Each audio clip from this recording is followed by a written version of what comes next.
Praise be to God. ஆண்டவராகிய இயேசு கிறிஸ்து நாமத்துக்கு மகிமை உண்டாவதாக. தேவ பிள்ளைகளே, இந்த நாளிலும் கூட கர்த்தர் சமூகத்துல நம்ம கூடி வர கர்த்தர் செய்திருக்கிறார். நம்ம 82ஆம் சங்கீதத்தை படித்திருப்பீர்கள். அதை குறித்து சில காரியங்களை நாங்கள் இந்த மாதம் முழுதாக தியானம் செய்து கொண்டிருக்கிறோம்.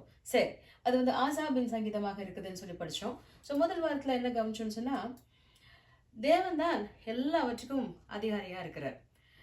Even if it's a secular system or even if it's a spiritual system, அதுக்கு எல்லாத்துக்குமே அதிகாரி கர்த்தர். அதாவது உலக பிரகாரமான தெரியும், ஆவிக்குரிய காரியங்கள் உலகமானாலும் சரியும், எல்லாவற்றுக்கும் அதிகாரி தேவன் தான் நான் படித்தோம். ஆனால் ஒரே ஒரு அட்வான்டேஜ் நமக்கு ஆவிக்குரிய மக்களுக்கு இருக்குதுன்னு சொன்னா, நமக்காக பரிந்து பேசுகிற அந்த இயேசு கிறிஸ்து இருக்கிறார்.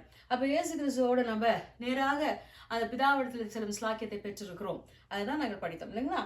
சரி, அடுத்த காரியம் என்ன படிச்சோம்னு சொன்னா, இந்த தேவன் எப்படிப்பட்டவர், அவர் அதிகாரியா இருக்கிற அந்த தேவன் எப்படிப்பட்டவர் சொன்னா, அவருடைய சிங்காசனம் நீதி நியாயத்துல அது ஆதாரமாக கொண்டிருக்கிறது. The foundation of his throne is righteousness and justice.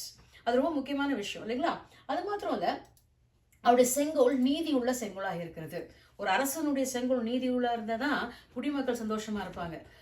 அந்த செங்கோல் கொடூரமா இருந்தா மக்கள் அழுது புலம்புவார்கள் இல்லைங்களா? ஸோ நம்முடைய ராஜாவுடைய செங்கோல் நீதி உள்ளதா இருக்கு. அப்படின்னால நமக்கு எல்லாம் நீதியாய் தான் நடக்கும்ங்கிறத நம்ம விசுவாசிக்க வேண்டும் என்பது அவசியமாக இருக்கிறது. சரிங்களா?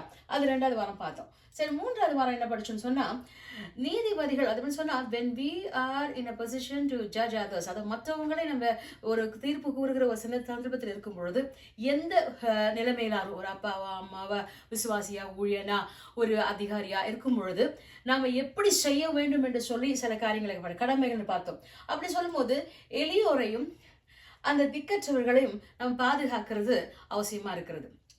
2வது பார்த்தோம் ஓரவஞ்சனை. அப்படின்னா பட்சபாதம் இல்லாமல், தேவன் பட்சபாதம் அற்றவர், அப்ப நாங்களும் பட்சபாதம் இல்லாதவர்களா இருக்க வேண்டும். 3வது கர்த்தர் தான் நம்மை நியமித்திருக்கிறார், அவங்களை நியமித்திருக்கிறார். அப்ப எந்த நிலைமையில இருந்தாலும் அதுக்கு கீழ்ப்படிந்தவர்களாக்கும் நாமளும் அப்படிதான் இருக்கணும் அப்படிங்கறத குறித்து நாங்கள் போன வாரத்துல சந்திச்சோம். அதனுடைய விளக்கங்கள் எல்லாம் நான் போன வாரம் கொடுத்துட்டேன். சோ இந்த வாரம் என்ன சொல்ல போறோம்னா, அந்த அடுத்த வசனம் 82ஆம் சங்கீதத்துல 8ஆம் வசனம் படிக்கட்டுமா? தேவனே எழுந்தருளும், பூமிக்கு நியாய தீர்ப்பு செய்யும், நீரே சகல ஜாதிகளும் சுதந்திரமாக கொண்டிருப்பவர். ரொம்ப ஒரு அற்புதமான ஒரு தீர்க்க தரிசனமான வார்த்தம் பார்த்தீங்களா? அப்ப பூமிக்கு அப்ப இஸ்ரேல் ஜனம் நினைச்சாங்க அவங்கதான் சொந்த ஜனம், அவங்களுக்கு தான். அப்ப இங்க ஆசாப்பு சொல்லுகிறார், பூமியில இருக்கிற எல்லாரும் நீங்க தான் சுதந்திரமாக கொண்டிருப்பவர். அப்ப ஆசாப்புடைய புரிதல் எப்படிப்பட்டதா இருக்குதுன்னு சொன்னா, முக்கியமான கவனிங்க, பூமி மீது தேவனே ஆளுகை செய்கிறவர். இதை நீங்களும் நானும் எப்படி நினைச்சுக்கணும். அதுவும் நீ கிறிஸ்தவர்களாகிய நீங்க ரட்சிக்கப்பட்ட தேவ பிள்ளைகள், நீங்க யாரு ஆளுகை கீழே இருக்குன்னா தேவனுடைய ஆளுகை கீழே இருக்கிறீங்க. அப்போ உங்களுக்கு முதலாவது உங்களுடைய allegiance towards God, தேவனுக்கு தான் உங்களுடைய அந்த லாயல்ட்டி, அந்த நன்றி விசுவாசம் முதல்ல இருக்குன்னு சொல்ற மறந்து போகக்கூடாது. 2வது காரியம் பார்த்தீங்கன்னு சொன்னா, தேவன் தான் தீர்ப்பு செய்கிறவர், அவர் தான் பூமிக்கு நியாய தீர்ப்பு செய்கிறவர். அதைதான் ஆசாபு சொல்லுகிறார், தேவனே பூமிக்கு நியாயத்தை செய்யும் சொல்லி கேட்கிறார். அவர் சில டைம்ல நம்ம நினைப்போம், இது என்ன அவர் நேரத்தை சேர்ந்தா இப்படி நடக்குது அப்படின்னு நினைக்குவோம். அதுக்கு பதில் நான் கடைசியில சொல்றேன். ஆனா இதை மட்டும் கவனிச்சுக்கோங்க, தேவன் ஆளுகை செய்கிறார், அவர் தான் நியாய தீர்ப்பு செய்கிறவர். 3வது காரியம் பாத்தீங்கன்னா, சகல ஜாதிகளும் சுதந்திரமாக கொண்டிருப்பவர். சுதந்திரம்னு சொன்னா ப்ராப்பர்ட்டி, அவருடைய சொந்தங்கள், ரைட்? தேவனுடைய ப்ராப்பர்ட்டி இல்ல அந்த உலகத்துல பூமியும் நிறைவும் கர்த்தருடையது, பொன்னும் வெள்ளியும் கர்த்தருடையது, நீங்கள் நானும் கர்த்தருடையவர்கள். we belong to God. நம் தேவனுடைய சுதந்திரமாக இருக்கிறோம். அதை நீங்க ஒண்ணுக்கு எபேசியர் 1ஆம் அதிகாரத்துல 18ஆம் வசனத்துல பார்க்கும்போதுல நம்மள சுதந்திரமாக அவர் கொண்டு இருக்கிறார். அது எவ்வளவு பெரிய விஷயம் தெரியுமா தேவ பிள்ளைல? நீங்களும் நானும் கர்த்தருடைய ப்ராப்பர்ட்டியா இருக்கிறோம். சகல ஜாதிகளும் அவருடைய ப்ராப்பர்ட்டியா இருக்கு. அது நம்ம பூமியும் அது நிறைவும் கர்த்தருடையதாக இருக்கிறது. அதை நம்ம மறந்து போகக்கூடாது. அதனால்தான் நாம சுய புத்தியின் மேல் சாயாதபடி தேவன் மேல் சார்ந்து நம்முடைய காரியங்கள் செய்ய வேண்டும் சொல்லி நம்ம கற்றுக் கொடுக்கப்படுகிறது. சரி, கடைசியா என்ன பார்க்கணும்னு சொன்னா, பூமி தேவன் ஆட்சி துரிதப்படுத்துகிறோம் அப்படின்னா சொன்ன ஆண்டவர் சொல்றாரு, ஜாதிகளை சும்மா கொண்டுருங்க, நீங்க எழுந்துருங்க, நியாயத்திற்கு சொல்லும் போது தேவன் வாங்க, நீங்க நியாயத்தை செய்யுங்க. அதனாலதான் நம்ம ஜபத்துல கூட கர்த்தர் சொல்லிக்கிறாரு, உங்களுடைய ராஜ்யம் வருவதாக, உங்களுடைய சித்தம் பரலோகத்திற்கு பூலோகத்திலும் செய்யப்படுவதாக. அப்ப தேவன் நியாய தீர்ப்பாக சீக்கிரமாக வருகிறார். முதல் முறை வரும்பொழுது அவர் சமாதான முறையில் நம்மளை மீட்கும்படியாய் பாவம் போக்கும்படியாக நமக்கு வந்தார். 2வது வரும்போது நியாய தீர்க்க வருகிறார்.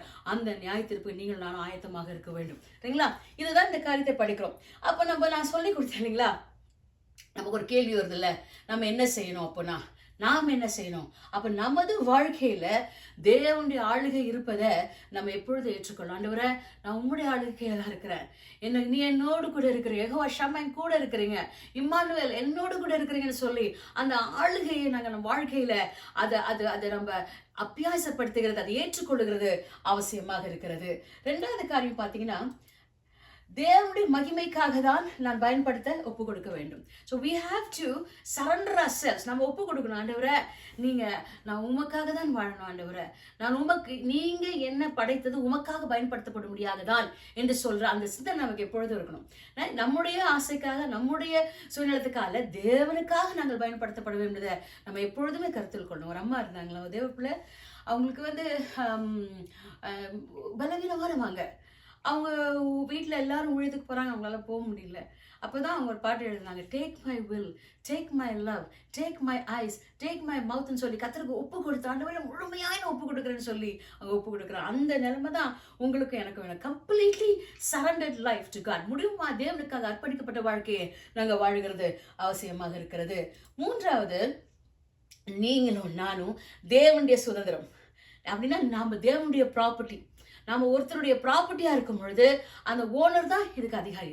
அப்ப அந்த ஓனருக்கு பிரியமாக நடந்துக்கணும். எஜமான், அதனால எஜமானனே என்று சொல்லுகிறோம் இல்லையா? அப்ப தேவனுக்கு பிரியமுள்ளவர்களாக இருக்கிறது, அவருடைய ப்ராப்பர்ட்டியாக சுதந்திரமாக இருக்கிறது நாங்க இன்னைக்கும் கருத்துல மறந்து போகக்கூடாது. சரிங்களா? இந்த 3 காரியங்களையும் நம்ம மனதில் வைத்துக் கொள்ளலாம். இந்த சங்கீதம் முழுக்க பார்க்கும் போது ஆசாபு ரொம்ப புலம்புகிறார்.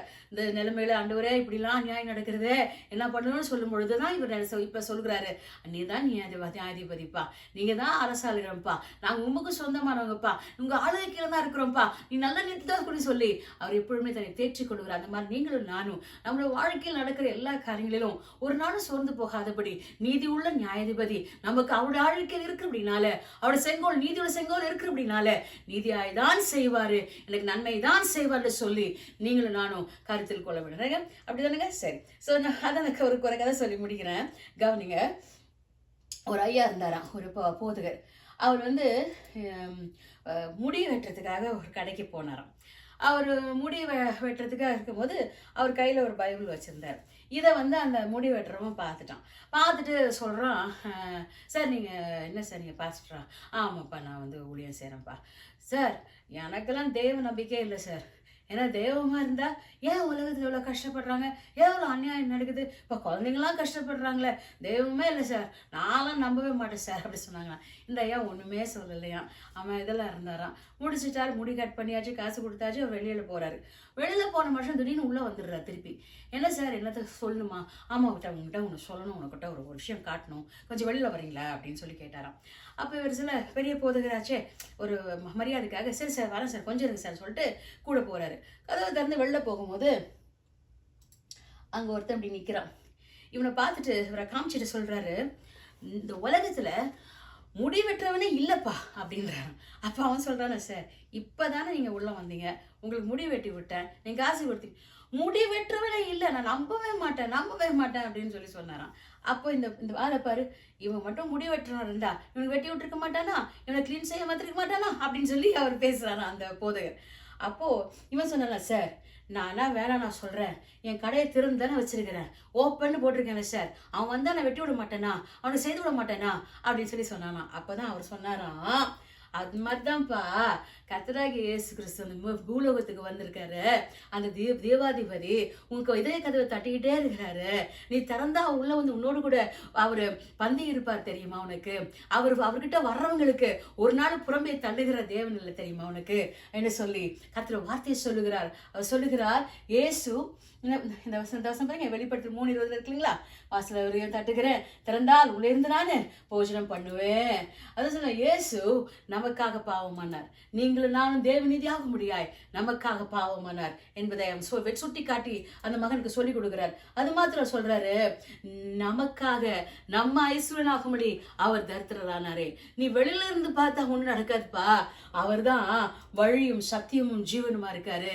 வருத்தப்பட்டு பாலசுமன் என்கிட்ட வான சொல்றாரு, நீ அவர்கிட்ட வந்தா அவர் எல்லாம் உனக்கு தீர்த்து வைப்பாரு ஏன் நான் வரணும் அப்படின்னா, நமக்கு மனிதர்களுக்கு ஃப்ரீ வில் அப்படின்னு ஒண்ணு கொடுத்திருக்கிறார் இல்லையா? அவங்க தான் சூஸ் பண்ணுவேன்னு சொல்லி அதுக்கு அந்த காலத்துல அவங்க கேட்டாங்க.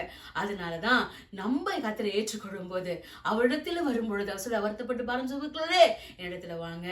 நான் உங்களுக்கு இளைப்பாறுதல் தரேன். என் நுகம் லகுவாய் இருக்கிறது. மென்மையா லகுவாய் இருக்குன்னு சொல்லுகிறார் இல்லையா?